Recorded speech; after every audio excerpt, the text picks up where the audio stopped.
Setelah episode kemarin, kita lihat pertarungan antara Isao dan juga Kaiju nomor 9 dan diakhiri dengan kekalahan Isao. Nah, episode kali ini kita disuguhkan pertarungan antara Kafka, Narumi, dan juga Kaiju nomor 9. Tapi apakah keduanya mampu menahan Kaiju nomor 9? Nah, langsung saja kita mulai breakdown anime Kaiju nomor 9 episode 5. Let's go! Kafka dan Narumi masih berusaha mengalahkan serta mencegah Kaiju nomor 9 kabur dan ingin menyelamatkan Isao. Sementara Kikoru yang sadar dengan perbedaan kekuatannya dengan Kaiju nomor 9 hanya bisa diam dan tidak bisa berbuat apa-apa. Kafka pun sadar walaupun ia dan Narumi menghadapi Kaiju nomor 9, namun kekuatan Kaiju nomor 9 jauh lebih unggul. Tiba-tiba saja lengan kanan Kaiju nomor 9 itu patah. Hal ini dijadikan kesempatan oleh Narumi dan Kafka untuk menyerang kembali nomor 9. Bayonet milik Narumi sepertinya kali ini berhasil menembus bagian tubuh dari nomor 9. Rupanya nomor 9 mengalami respon penolakan dari Isao yang membuatnya tidak dapat mengeraskan kembali tubuhnya. Selain itu juga serangan Kafka yang juga sesama Kaiju ini pun berpengaruh pada nomor 9. Kafka kembali menyerang nomor 9 sambil membayangkan Kikoru, teman baiknya yang baru saja mendapatkan pengakuan dari ayahnya, malah harus bernasib seperti itu. Nah, serangan Kafka kali ini pun membuat nomor 9 terlempar jauh ke belakang. Nomor 9 semakin yakin kalau halangan terbesarnya adalah Kaiju nomor 8. Kali ini Narumi dan Kafka kembali ingin menyerang Kaiju nomor 9, namun Kaiju nomor 9 menggunakan ledakan milik Kaiju nomor 2 seperti yang Isao lakukan sebelumnya. Ledakan besar ini pun terjadi dan radiusnya tidak main-main, guys. Hal ini membuat tubuh Kaiju nomor 9 pun hancur dan sudah mencapai batasnya. Namun, ia tetap hidup. Begitu pula dengan Kafka dan Narumi yang entah bagaimana bisa selamat dari ledakan tadi.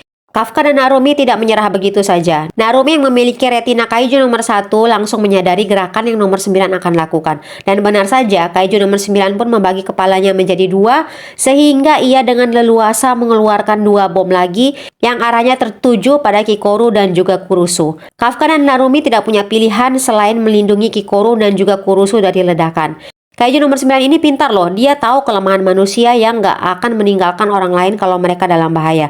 Nah, celah inilah yang dipakai sama Kaiju nomor 9 untuk lepas dari Kafka dan juga Narumi. Dan entah apa yang terjadi, kepala Kaiju nomor 9 tadi sudah berubah nih jadi kepala Isao. Dan dengan ini Kaiju nomor 9 pun berhasil kabur. Sementara itu Kafka berhasil menyelamatkan Kikoru yang pingsan, begitu pula dengan Narumi.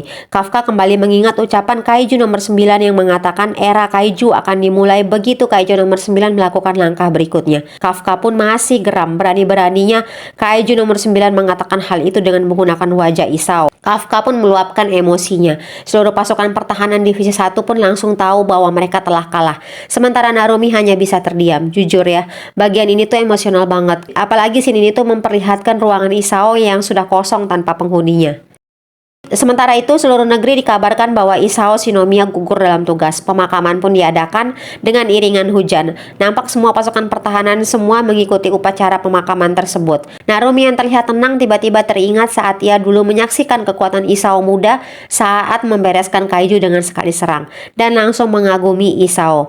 Ingatan Narumi pun kembali pada percakapannya yang terakhir dengan Isao yang menitipkan pasukan pertahanan dan negara pada Narumi. Kafka di sini sadar bahwa Kikoru sama sekali tidak muncul di pemakaman ayahnya. Kafka kembali teringat saat ia menguping pembicaraan antara Kikoru dan juga Narumi. Kikoru sedang meratap di ruangan ayahnya. Narumi menanyakan pada Kikoru apa ia tidak akan pergi ke upacara pemakaman ayahnya. Kikoru yang masih menangis dan menyalahkan dirinya bahwa ia masih belum bisa melakukan apa-apa. Narumi menyangkal bahwa itu tidak benar. Kikoru lalu mengatakan pada Narumi bahwa ia ingin menjadi lebih kuat. Alasan Kikoru tidak ingin hadir ke upacara ayahnya karena kali ini ia belum mau. Kikoru akan mengucapkan salam perpisahan jika ia sudah mampu mengalahkan Kaiju nomor 9. Narumi lalu mengatakan bahwa ia akan membuat Kikoru lebih kuat dari siapapun. Narumi juga mengatakan apa yang Isao tanamkan pada otak Narumi akan ia tanamkan pada Kikoru juga. Narumi juga mengatakan pada Kikoru untuk menunjukkan dedikasinya. Jika Kikoru berhasil, ia tidak akan menghukum Kikoru karena tidak menghadiri pemakaman. Sementara itu, Kafka yang sedari tadi ada di luar mendengar pembicaraan mereka pun ikut emosional. Ia pun melihat tangannya yang sepertinya terluka lalu menutupi tangannya tersebut dengan sarung tangan. Sementara itu, Keiji Itami mengunjungi lab yang sama yang sering dikunjungi oleh Isao. Kurusu memberitahu pada Itami bahwa Isao menyuruhnya untuk memberitahukan Itami tentang proyek rahasia ini jika terjadi sesuatu pada Isao. Isao pun menitipkan pesan pada Kurusu untuk mengikuti semua arahan Itami. Jadi sekarang tergantung Itami nih, apakah melanjutkan atau menghentikan proyek ini. Itami pun memerintahkan pada Kurusu untuk melanjutkan pengembangan proyek tersebut. Nah, di tempat lain, Kikoru sedang berlatih dengan Shinonome yang ternyata kuat juga guys. Ya, wajar lah ya, sama semua yang ada di divisi 1 ini pastinya kuat-kuat. Nah, dari atas Narumi mengomentari cara bertarung Kikoru yang membosankan dan mengejek Kikoru dengan bilang kalau begitu terus kapan dia bisa melawan Narumi sendirian.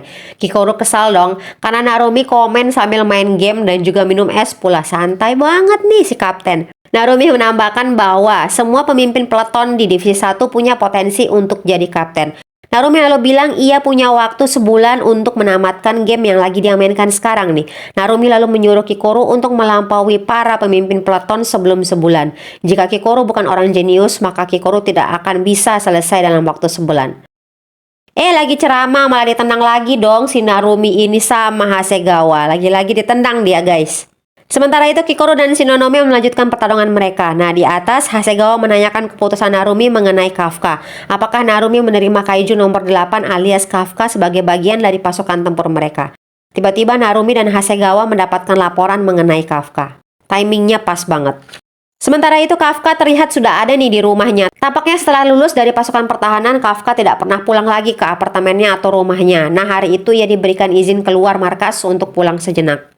Sementara di kantor pusat, peneliti memberitahukan pada Hasegawa dan Narumi kalau hasil observasi Kafka setelah bertarung melawan Kaiju nomor 9 menunjukkan bahwa ada sebagian dari diri Kafka yang tidak bisa berubah kembali setelah menjadi Kaiju nomor 8. Dan ini merupakan kasus yang langka sebenarnya. Sadar, sebelumnya saat Kafka mencuri dengar percakapan Kikoru dan Narumi, terlihat tangan kanannya seperti mengalami luka kan? Namun bagian kecil itulah yang tidak bisa berubah kembali setelah Kafka berubah kembali menjadi manusia. Nah, itu sebabnya Kafka menutupi lengan kanannya tersebut pakai sarung tangan.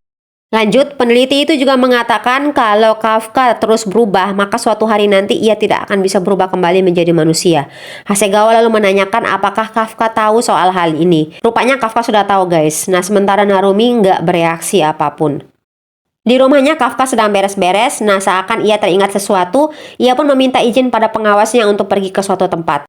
Ternyata yang dia datangi adalah tempat rekan-rekannya bekerja membersihkan bangkai kaiju. Di sana Kafka mengembalikan majalah yang ia pinjam pada seniornya. Teman-temannya sangat senang dengan kedatangan Kafka. Kafka juga terlihat senang kembali ke sana dan ikut membantu rekannya memotong bangkai kaiju tersebut. Dan sore hari pun Kafka pun pamit.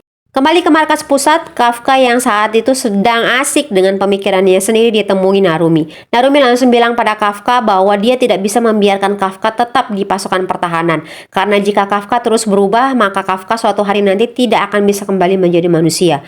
Namun meskipun sudah tahu hal itu, Narumi justru meminta bantuan pada Kafka. Narumi menambahkan ia tidak peduli jika Kafka berubah jadi kaiju selamanya, karena jika hal itu terjadi maka ia yang akan menghabisi Kafka. Namun Narumi juga sangat ingin menghabisi kaiju nomor 9 dan ia akan melakukan apapun dengan cara apapun. Dan ia tahu Kafka tidak akan menolak permintaannya. Kafka pun merespon dengan bilang kalau berkat Isao ia pun punya kesempatan untuk mengejar apa yang ia ingin capai. Jadi ia setuju dengan permintaan Narumi. Nah, mereka berdua pun bertekad untuk membalaskan apa yang terjadi pada Isao. Dan di akhir episode 5 ini terlihat Hoshino yang akhirnya kelihatan guys sedang berhadapan dengan kaiju nomor 9 yang dikurung dan terlihat sudah sadar.